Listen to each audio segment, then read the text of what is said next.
안녕하세요. 중졸 검정고시 국어의 박수미입니다. 자, 이번 시간에는요. 산문 문학 중에서도 제 두 번째 수필, 수기, 편집글, 설, 기행문에 대한 내용입니다. 수필이나 수기라고 하는 건요. 수필, 자신의 경험담을 쓴 글 중에서도 수기는 특별히 어려움을 겪었던 경험담을 위주로 쓴 글을 말하고요. 옆에 있는 편집글이나 설 같은 경우는 좀 크게 봤을 때 수필 안에 포함되는 범주라서 같이 묶었습니다. 기행문 같은 경우도 역시 자신의 경험담을, 자신이 어떤 곳을 여행을 하면서 다녔던 글을 쓴 글이라서 안에 묶었고요. 이제 마지막 내용에 보면 마지막에 6번에 정기문이라고 하는 내용이 있는데 정기문 중에서도 자서전이나 회고록 같은 경우는 수필의 한 범주에 포함이 되지만 일반적인 정기문이나 뭐 평전이나 열전 같은 경우는 수필의 범주에 포함되지 않습니다. 그러니까 그 정도의 차이점 기본적으로 알아두시고 지금부터 개념 설명 들어가도록 할게요. 자, 일단 첫 번째 수필이라고 하는 것에 대해서 먼저 볼게요. 글쓴이가 생활 속에서 얻은 생각과 느낌을 일정한 형식이 없이 자유롭게 적은 글로 일기, 기행문, 수기, 자서전 등이 수필에 속한다라고 나와 있습니다. 즉, 생활 속에서 얻은 생각과 느낌이다라고 하는 거 보니까 체험적인 글입니다. 그리고 경험적인 글입니다. 일정한 형식이 없다라는 것으로 여러분들이 이제 잘못 이해를 하게 되면 처음, 중간, 끝에 형식도 하나도 없이 마음대로 써도 된다라는 의미가 아니라 정해진 형식이 없기 때문에 편지의 형식으로 쓸 수도 있고 아니면 자서전의 형태로 쓸 수도 있고 일기의 형태로도 쓸 수도 있다라는 것으로 다양한 형식으로 쓸 수 있다로 여러분들이 이해를 하시면 될 것 같고요. 이 수필의 특성은 객관식용 문제에서 수필 본문을 하나 제시해주고 이 글이 가지고 있는 특성으로 뭐 알맞은 것은 형태의 문제로 자주 출제가 되니까 반드시 수필의 이 5가지 특성에 대해서는 잘 알아두셔야 됩니다. 첫 번째는 개성적인 글입니다. 작가가 자신의 경험담을 쓴 글이에요. 그렇다면 자기의 경험담을 가지고 자기가 느낀 점을 글로 썼기 때문에 원래 작가가 가지고 있는 작가의 생각이라던가 성격이라던가 가치관 이런 것들이 글 속에 직접적으로 다 드러나게 됩니다. 그래서 우리는 그 글을 통해서 글쓴이가 평소에 어떠한 성격을 지니고 어떠한 말투를 지니고 어떠한 가치관을 지닌 인물인지 찾아낼 수가 있게 되는 거죠. 두 번째, 형식이 자유로운 글이다라고 얘기했죠. 특별히 정해져 있는 형식이 없이 이런 다양한 형식으로 자유롭게 쓸 수 있는 게 바로 수필이다라고 보면 되고요. 비전문적인 글이다 라고 했는데 보통 소설이라던가 긴 문학 같은 경우는 전문가에 의해서 많이 쓰여지죠. 그런데 수필 같은 경우는 꼭 전문가가 아니더라도 쓸 수 있는 비전문적인 글입니다. 그래서 뭐 저라던가 여러분들도 그리고 우리 주변에 있는 여러 친구들도 충분히 쓸 수 있는 글이고 그런 비전문적인 글이다 보니까 소설에 비해서 글의 길이는 비교적 짧은 편입니다. 그래서 우리가 앞에 배웠던 소설 같은 경우는요. 제가 전문을 우리 책에 다 실어 넣질 못하고 중요한 부분들만 따로 모아가지고 중간에 중략을 해서 많이 실어 놓았는데 이 수필 같은 경우는요. 글들이 워낙에 짧은 글들도 있다 보니까 전문이 다 실려있는 그런 부분들도 있을 겁니다. 그러니까 중략이라는 표시가 없으면 아 이게 전부 다 실려있는 내용이구나 라고 이해하고 읽으시면 됩니다. 고백적인 글이다 라는 말 나오는데요. 내가 겪었던 이야기를 다른 독자들에게 풀어놓는 글이다 보니까 자신의 부끄러웠던 경험, 뭐 수치스러웠던 경험들 다 상관없이 편안하게 고백을 하는 글이다 라고 보시면 됩니다. 특히나 이 수필 같은 거는 자신의 경험을 쓴 글이다 보니까 뭔가 자신의 경험을 자기가 쓰면 주관적으로 해석을 하게 되고 좀 더 아름답게 글로 표현하려는 성향이 있긴 한데 수필을 쓸 때는 아름답게 표현하는 것보다 솔직하게 있는 그대로의 감정을 드러내는 게 가장 좋다라고 보고요. 신변 잡기적인 글이다라는 내용은 글의 소재에 관련된 이야기입니다. 글쓴이 자신의 주변에 있는 어떠한 이야기거리라도 글의 소재가 될 수 있다라고 이해를 하시면 되겠습니다. 자, 이 5가지 수필의 특성은요. 반드시 기억을 해두시고요. 여기서 또 포인트로 잡을 게 수필과 소설의 가장 큰 차이점이라고 본다면 수필은 체험적이고 사실적이고 경험적인 글이지만 소설은 꾸며 쓴 이야기이기 때문에 허구적이다라는 점에서 수필과 소설의 가장 큰 차이점이 드러납니다.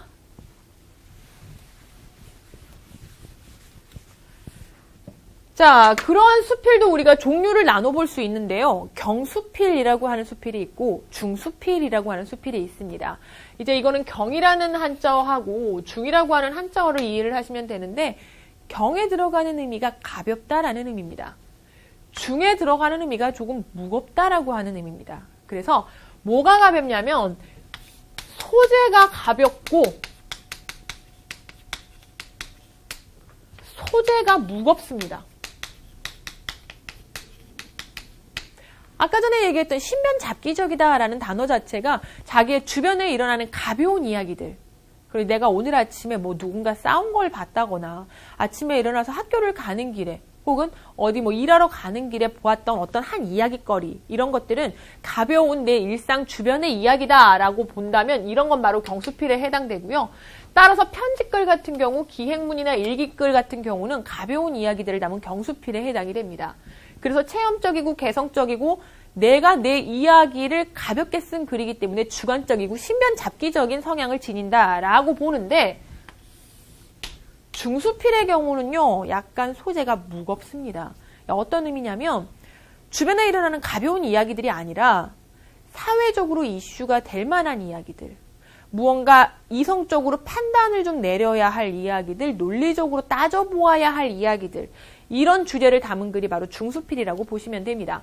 그래서 보통은 아침에 뭐 출근을 하는 길에 교통사고 장면을 목격을 했는데 그걸 그냥 단순히 하나의 이야기로 쓰는 게 아니라 그걸 통해서 내가 깨달은 바가 우리나라 사람들의 뭐 신호등을 지키는 안전의식이라던가 아니면 다른 사람들이 보지 않는 장면에서 얼마나 신호 위반을 많이 하는지, 사람들의 어떤 의식에 관련된 이야기들을 쓰게 된다면 그건 조금 더 무게가 좀 어느 정도 있는 소재의 글이 되겠지요. 그런 것들이 바로 중수필에 해당되고, 그렇다 보니까 칼럼이라던가 평론글 같은 경우는 경험담을 쓴 글이긴 하나 그걸 통해서 글을 읽는 독자들에게 우리 이렇게 좀 바꾸는 게 어떨까? 바꾸어 봅시다. 행동을 교정합시다.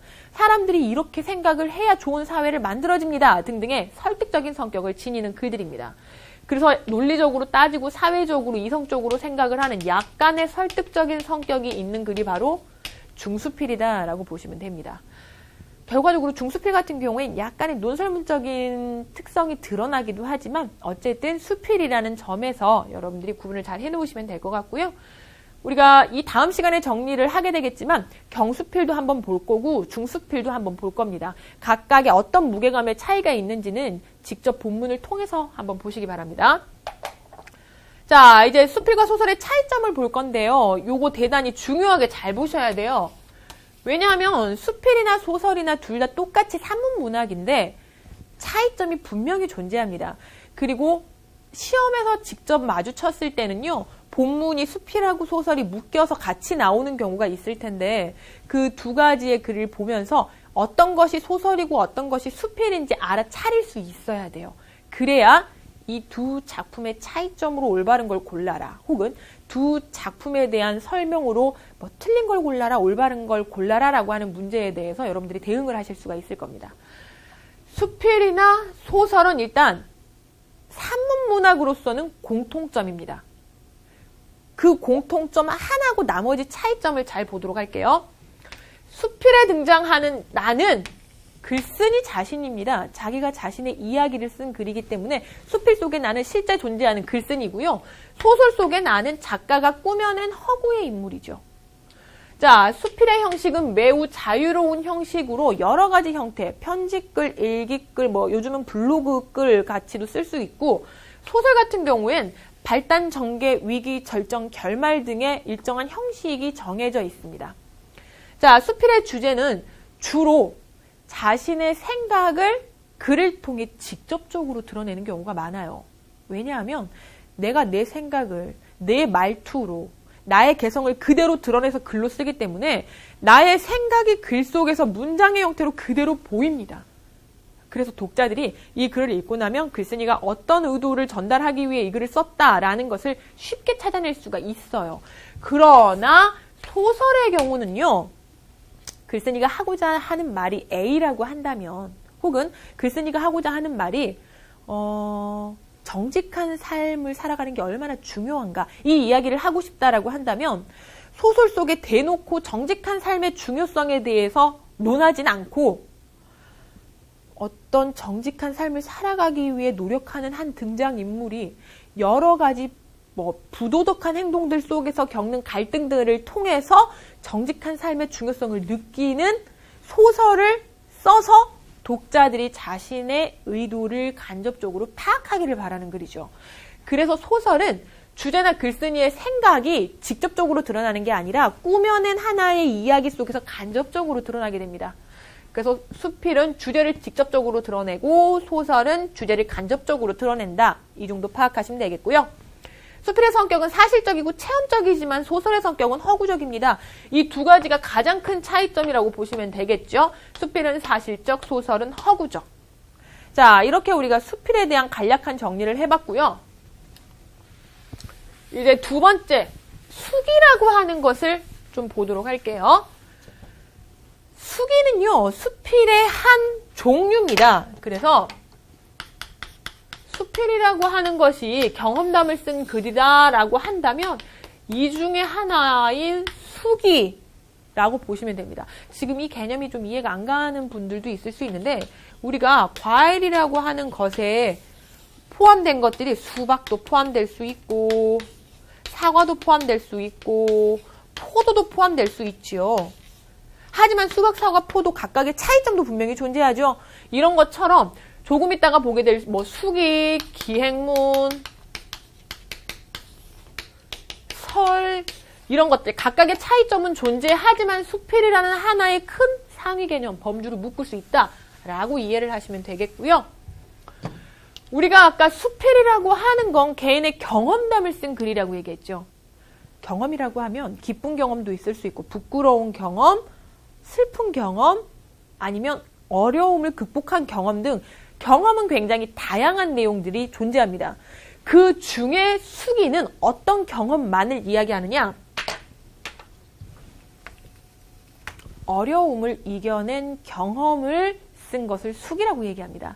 그래서 보통 우리가 장애를 극복한 수기 혹은 소년, 소녀, 가장 수기 이런 식으로 표현을 하죠. 그러니까 자신에게 주어진 어려움을 극복한 사례담을 우리가 수기다라고 보시면 되고요. 수기의 특징을 보면 수필에 속합니다.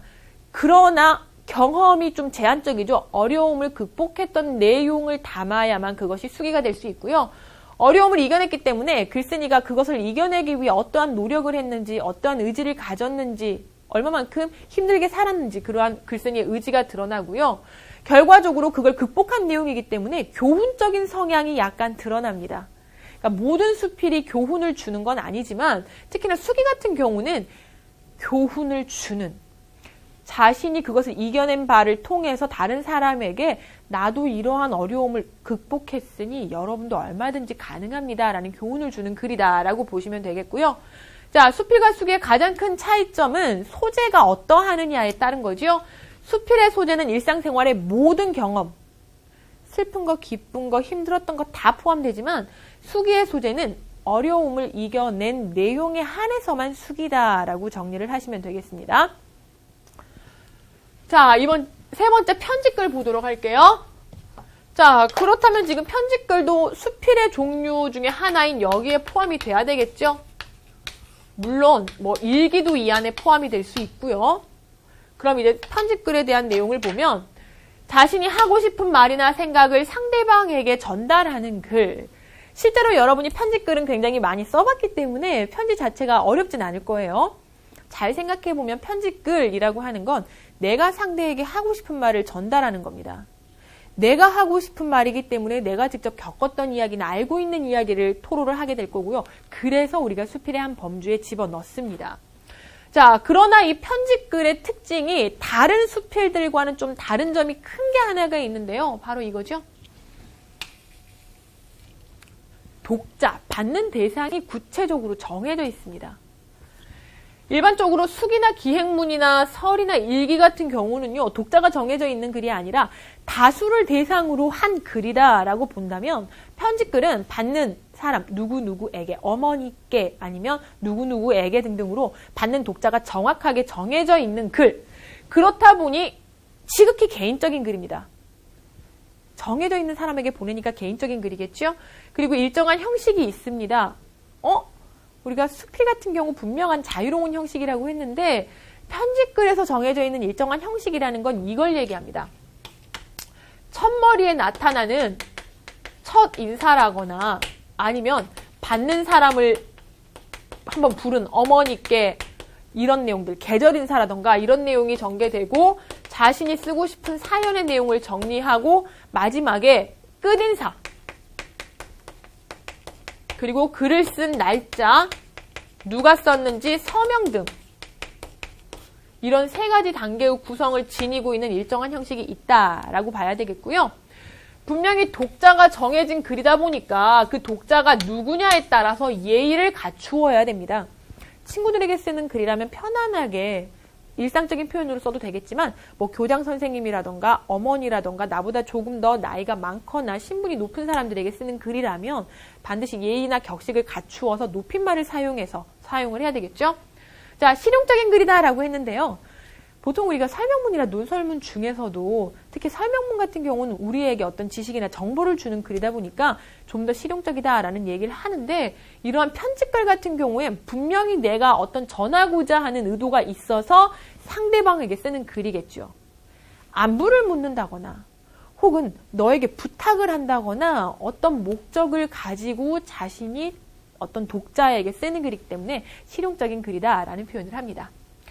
이제 편집글이 아까 말했던 일정한 형식에 대해 나오는데요. 첫머리는 받는 사람 누구누구에게, 그리고 첫인사, 날씨에 대한 이야기를 주로 쓰게 되고요. 사연은 편지를 쓴 목적과 내용, 가장 중간 부분이 길겠죠. 마지막은 끝인사, 쓴 날짜, 서명. 그래서 보통은 서명 같은 경우는 쓴 사람이 직접 친필로 서명을 하는 경우도 많고 이러한 형태를 지닌 게 바로 편집글의 특성이다 라고 보시면 되겠습니다.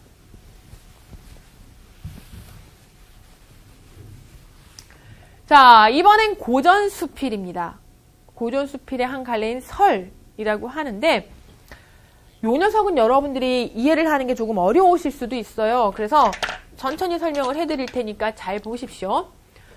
일단은 고전이라는 명칭이 붙었어요. 우리가 고전소설, 고전시가라는 명칭이 붙게 되면 언제 이전이냐면 가보개혁 이전에 지어진 작품입니다. 그 이전에 지어진 수필이라는 얘기인데, 자, 이때 우리가 이 고전 수필을요, 그럼 그 당시에 지었을 때도 고전 수필이라고 명했느냐? 그건 아니고요. 현대에 와서 그 당시에 적어 놓았던 여러 가지 작품 중에 읽어보니 이걸 소설의 범주에 넣기는 조금 아니고, 시의 범주는 정확히 아니고, 그렇다면 이걸 현대 문학에서 어느 범주에 넣을 수 있을까라고 보다가 작가의 생각이나 어떤 의견이 어느 정도 드러나는 글이니까 수필의 범주에 넣는 게 가장 적당하겠다 싶어서 가보개혁 이전에 지어진 글이니 고전이라는 명칭을 붙이고 고전 수필, 그리고 그 중에서도 설이라고 얘기를 하는데 이 설이라고 하는 건요, 두 가지의 구성으로 나누어집니다. 첫 번째 구성에는 구체적인 사건이나 어떤 사물의 이치를 해석하는 거죠. 그 다음 자신의 의견이나 주장을 덧붙이는 게 바로 첫 번째 내용, 두 번째 내용. 그래서 반드시 설은요, 두 개의 구성으로 쪼개집니다. 고전수필, 설의 특징을 보면 첫 번째, 가보개혁 이전의 글이다 보니까 한문 문학입니다. 이걸 가지고 여러분들에게 보기에서 한글 문학이다라는 형태로 여러분들을 혼란시키는 복이 잘 나오거든요. 그러니까 고전수필에 관련된 본문이 제시되면 이건 한문 문학이다라는 거 기억을 좀 잘 해두시길 바랍니다. 두 번째, 현대 문학의 갈래상 집어넣으려고 보니 수필에 속한다. 세 번째, 예화나 의견 혹은 예화를 사실이라고 말하기도 하고 의견을 견해나 주장이라고도 얘기합니다. 이렇게 2단 구성으로 제시된다라고 하는데 이에 대한 설명을 좀 해드릴게요. 비유나 우의적인 표현 방법을 사용해서 이 이야기를 풀어나가는데 예를 들면 작가가 하고 싶은 말이 임기응변보다는 지혜를 얻는 것이 중요하다라는 말을 만약에 하고 싶어요. 누군가에게 혹은 독자에게 아니면 아들에게. 실제로 있는 한 편의 설에 관련된 이야기인데요. 아들을 앉혀놓고 네가 공부를 잘한다고 해서 임기응변에 강하다고 해서 자만하지 말거라. 그것보다 더 중요한 건 지혜다.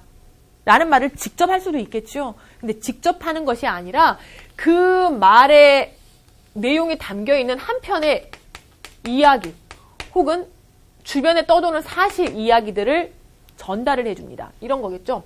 옛날에 도둑이 있었는데 도둑 아들과 도둑 아버지가 있었는데 도둑 아버지가 나이가 많이 들면서 도둑 아들을 데리고 도둑을 참 들어보면 이상한 내용이긴 한데요. 도둑 아들에게 도둑질을 가르쳐 줬다. 그런데 이 도둑 아들이 너무 자만을 하자 아버지가 일부러 도둑 아들하고 함께 도둑질을 하러 간 사이에 아들을 도둑질하는 곳 곳간에 넣어놓고 아버지가 도망을 친 겁니다. 심지어 어떻게? 문을 밖에서 잠궈버리고. 그리고는 밖에서 이제 도둑 아버지는 아들이 어떻게 저 지혜를 헤쳐나오는지를 보겠죠. 근데 이 아들이 혼자서 고민을 하다가 찍찍찍찍 쥐소리를 냅니다. 그러자 수많은 종들이 다가와서 곡간에 쥐가 들어있으면 곡간에 있는 곡식을 파먹을 테니 쥐를 잡기 위해서 문을 엽니다. 문을 여는 순간에 도망을 치겠죠. 도망을 치면 또 종들이 쫓아오겠죠. 그러자 도망을 치는 와중에 어떤 한 연못가를 발견하고 연못에 돌멩이를 풍덩 던진 다음에 다른 곳으로 도망을 갑니다. 그럼 이 종들은 풍덩 소리를 듣고 그 연못에 도둑이 빠졌나 보다 생각하고 연못 주변을 계속 맴돌고 있겠죠. 그때 이제 도망 나와서 도둑 아버지에게 한탄을 합니다. 아버지는 어찌하여 저를 그렇게 버리고 도망가십니까? 그러자 아버지가 얘기하죠. 알았느냐? 너의 힘이 중요한 게 아니고 너의 임기응변도 중요한 게 아니고 너의 머리에서 나오는 지혜가 중요한 것이다. 라는 이야기를 아들에게 전달을 해주고요. 그러면서 자신의 주장을 펼칩니다. 공부도 이와 마찬가지다. 네가 지금 하고 있는 공부의 내용이 쉽다고 해서 네가 지금 다 알고 있다고 해서 이 공부를 소홀히 할 것이 아니라 너는 지식보다 더 중요한 지혜를 쌓기 위해서 부단히 노력해야 할 것이다. 이게 바로 한편의 설이 되는 겁니다. 그래서 우리가 비유나 우의적인 표현이라고 얘기하는 것이 그냥 직접적으로 자신의 주장을 펼치는 게 아니라 자기 주장을 펼치기 위한 한편의 예를 가지고 와서 빗대어서 자신의 주장에 좀 더 힘을 실어주죠. 그래서 우리가 이러한 글을 보고 고전수필, 이거 설이라고 얘기하고요. 실제로 이제 고전수필이나 설 한번 읽어보게 되면 글의 길이 자체가 굉장히 길지 않아요. 짧아요. 그래서 두 부분으로 나누어서 앞부분은 예를 들어준 이야기, 뒷부분은 이 고전수필을 쓴 작가의 주장이나 의견 같은 것들이 제시된다라는 걸 알 수 있을 거고요. 대부분 교훈을 주는 교훈적인 내용입니다. 어쨌든 이것도 글쓴이가 자신의 의견을 적은 글, 생각을 적은 글이니까 수필의 범주에 포함을 시키는 거고요. 자, 이제 다음은 기행문입니다. 기행문은 여러분들이 가장 편안하게 볼 수 있는 글 중에 하나인데요. 기행, 여행을 한 것을 기록한 내용이다라고 보시면 됩니다. 그래서 여행하는 도중에 보고 듣고 느낀 바를 적은 글이라고 나오는데 기행문의 특징을 보면요. 여행을 하는 과정을 시간의 흐름에 따라 정리하기도 하지만 내가 어디를 거쳐 어디를 갔다 왔다 하는 공간의 흐름에 따라 정리하기도 합니다. 주로 현재형 문장을 사용합니다. 분명히 기행문을 쓴 작가는 자신이 여행을 다 갔다 온 다음에 그 내용을 적은 거니까 과거형으로 써야 맞을 것 같지만 글을 읽어나가는 독자들도 자신이 직접 여행하는 것 같은 느낌을 들게 하려는 그런 의도에서 현재 내가 지금 그 자리를 가고 있는 것 같은 느낌을 주는 현재형의 문장을 많이 사용을 하죠. 그리고 여행한 곳들이 특정한 지방이라면 그 지방에서 느낄 수 있는 사투리라던가 그 지방만의 특색들 이런 것들을 글 속에 집어넣어서 지방색이 잘 드러나게 하고요. 글쓴이가 가지고 있는 관찰력, 감상 그러니까 어떤 특정한 지역 사람들에 대한 자신의 생각이라던가 그곳 사람들을 바라보는 어떤 시선이라던가 이런 것들이 글 속에 그대로 드러나게 됩니다. 자, 기행문의 3요소를 보시면 여정, 견문, 감상이라고 나타나 있는데요. 여정이라고 하는 건 여행의 경로입니다. 그래서 어디를 이렇게 거쳐 갔는지 장소를 주로 고르시면 그게 여정이 되고요. 견문이라고 하는 건 한자 그대로입니다. 본 것, 들은 것을 얘기합니다. 그래서 보고 들은 것들을 그 내용 안에 넣고, 감상이란 건 보고 들은 것에 대해서 내가 어떻게 느끼느냐 하는 것들을 감상이라고 얘기하죠. 기행문에서는 이 세 가지 요소가 그대로 잘 드러날 수밖에 없고요. 각각 드러나는 요소들을 여러분들이 구분지어서 좀 찾을 수 있으면 좋겠습니다. 자, 마지막은 정기문입니다. 일단 이 정기문이라고 하는 것 자체가 사실적인 글입니다. 그래서 우리가 지금 수필의 범주 안에 제가 넣어놓긴 했으나 주의하셔야 될 게요.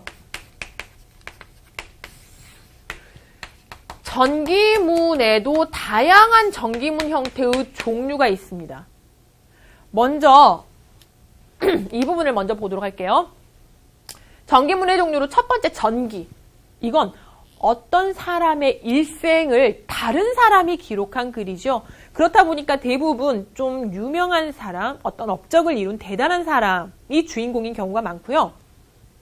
다른 사람이 기록한 글이기 때문에 객관적인 관찰로 이루어집니다. 정기. 그럼 정기문 같은 경우엔 다른 사람이 다른 사람의 일생을 쓴 글이기 때문에 이건 수필의 범주에 포함된다라고 보기가 어려워요. 자, 자서전. 자기 자신이 자기 생애의 일부나 전부를 쓴 글. 우리가 조금 뒤로 넘어가게 되면 김구 선생님이 자신의 일생 중에 한 부분을 쓰게 된 백범일지라고 하는 자서전이 나올 겁니다. 자, 그러한 형태의 자서전은요, 자기가 자기 인생을 쓴 글이기 때문에 이건 수필의 범주에 포함시킵니다. 대신 자서전 같은 경우 약간 주관적인 성격이 드러나겠죠. 아무래도 내가 나의 인생에 적다 보면 조금 미화를 하는 경우도 생길 수도 있을 거고요. 어떤 특정한 인물에 대해서 자신의 평가를 넣는 부분들도 제시될 겁니다. 자, 그 다음 회고록을 보면요. 회고록이라고 하는 건 회고하는데 과거의 일을 떠올리는데 내 일생 중에 특별한 업적을 남겼던 어떤 한 부분을 떠올리며 쓴 글. 그러니까 이 회고록 같은 경우도 자기가 쓴 글이기 때문에 우리 수필에 포함이 된다고 봐야겠죠. 자, 평전. 평전은요, 정기문하고 약간 차이가 나는 게 정기문 같은 경우는 지극히 객관적으로 그 사람이 살아온 인생에 대해서 서술을 한다라고 하면 평전은 정기문에 들어가는 그 주인공의 인물됨이라던가 사건에 대해서 평가가 들어갑니다. 비평이 들어갑니다. 그래서 그 글을 쓴 작가가 이 정기문의 주인공에 대해서 어떠한 성향, 어떠한 생각을 가지고 있는지, 이 사람에 대해서 어떻게 평가하는지가 나타난다는 점에서 정기와 평전의 차이점이 있죠. 비평이 있으면 평전, 비평이 없이 다른 사람의 일생을 다룬 글이면 정기, 이렇게 보시면 됩니다. 따라서 정기문도 자기 자신이 쓴 글이 아니기 때문에 이건 수필의 범주에 포함이 안 됩니다. 자, 열전이라고 하는 건 여러 사람의 정기문을 한데 모아서 나열해 놓은 기록한 글이니까 열전이라고 얘기를 합니다. 자, 이렇게 정기문의 종류 일단 알아보시고 다시 1번 내용부터 보도록 할게요. 자, 정기문은 특정한 인물의 생애나 업적 일화를 사실적으로 기록한 글이다. 그런 부분에서 소설하고의 차이점이 가장 크고요. 그럼 선생님, 수필하고 무슨 차이가 있나요? 라고 본다면 수필 같은 경우는 거기에 등장하는 인물 자체가 뭔가 대단한 인물이거나 업적을 이룬 인물이 아닌 우리 주변에서 일어나는 내가 주인공이 될 수도 있고 다른 사람, 뭐 나의 어머니가 될 수도 있고 선생님이 될 수도 있고 범위가 좀 넓습니다. 근데 정기문 같은 경우는요, 어느 정도 뭐 위대한 사람이라거나 업적을 이룬 사람이라거나 유명한 사람이라거나 매우 지극히 평범한 사람을 정기문에 올리진 않죠. 그 정도 차이라고 보시면 되겠고요. 정기문의 특성 5가지 볼게요. 첫 번째, 사실입니다. 실제 존재한 인물의 이야기입니다. 그래서 사실성이라고 얘기하고요. 교훈성이 있습니다. 그 인물의 업적이나 행동을 통해서 독자들에게 교훈을 준 목적으로 썼기 때문에 이 정기문은 문학의 범주에 포함을 시킵니다. 그러니까 우리가 보통 문학이라고 하는 건 시나 소설, 시나리오, 그리고 뭐 희곡, 이렇게 어떠한 내용을 통해서 독자에게 감동을 주는 글을 문학이라고 얘기하죠. 그리고 뭐 설명문이나 논설문, 보고서, 기사문 이런 것들은 문학이 아닌 비문학이라고 정리를 하죠. 그렇다면 이 전기문 같은 경우는 전기문을 쓰는 이유는요. 그 주인공에 대한 업적 같은 것들을 정리해서 독자에게 그에 대한 감동을 주기도 하고 교훈이나 깨달음을 주고자 하는 목적이기 때문에 문학의 범주에 포함을 시킵니다. 자, 문학성. 이제 나오죠. 서사, 묘사 등의 문학적인 표현과 서술 방법을 활용했기 때문에 문학적이라고 한다. 자, 서사성. 시간의 흐름에 따라 내용을 주로 구성을 하기 때문에 이것도 역시 소설의 특성하고도 똑같죠. 그 다음 역사성. 실제로 실존했던 인물이므로 그 당시에 그 사람이 살았던 시대적인 상황들이 역사적인 사실이 그대로 드러난다. 그래서 역사성이라고 얘기합니다. 자, 전기문의 구성 방식을 두 종류로 쪼개볼 수가 있는데요. 일대기적 구성이라고 해서 태어나면서 죽을 때까지의 이야기를 순차적으로 다 정리해주는 건 일대기적 구성입니다. 주로 고전 소설에서도 일대기적 구성을 많이 활용을 하고 있었죠. 집중적 구성이 있어요. 태어나면서 죽을 때까지 모든 이야기를 정리해주는 게 아니라 그 사람의 일생 중에서 어떤 특정한 부분만을 빼내서 글을 쓰는 형식. 그래서 우리가 아까 봤던 자서전 같은 경우는 자신의 일부를 다 쓰는 게 아니라 어떤 특정한 업적을 이뤘던 부분을 쓴다거나 하는 부분이 있죠. 이런 형태를 집중적인 구성이라고 하고 보통 다른 사람의 일생을 쓸 때는요. 태어나면서부터 죽을 때까지 이야기를 일대기적인 성향에 맞춰서 쓰는 경우도 많습니다. 자, 오늘 이렇게 여러분하고 산문 수필 중에서도 산문 문학 중에서도 수필, 수기, 편집글, 설, 기행문, 마지막에 전기문까지 정리를 해봤는데요. 실제로 다음 시간부터는 수필, 수기 다 볼 거고요. 편집글, 그리고 설, 기행문까지도 다 연결해서 볼 겁니다. 특히나 제가 처음에 말씀드렸지만 수필 같은 경우는 글의 길이가 짧다 보니까 전문이 다 포함되어 있는 글도 있어요. 그러니까 반드시 내용 다 읽어오시고요. 줄거리 요약이 따로 되어 있지 않는 부분들이 있을 겁니다. 그 부분은 전 부분이 다 여기에 제시되었다라고 보시면 됩니다. 자, 오늘도 공부하느라 수고 많으셨고요. 다음 시간에 직접 여러 편의 글을 통해서 한번 정리해 보도록 할게요. 고생 많으셨습니다. 안녕히 계세요.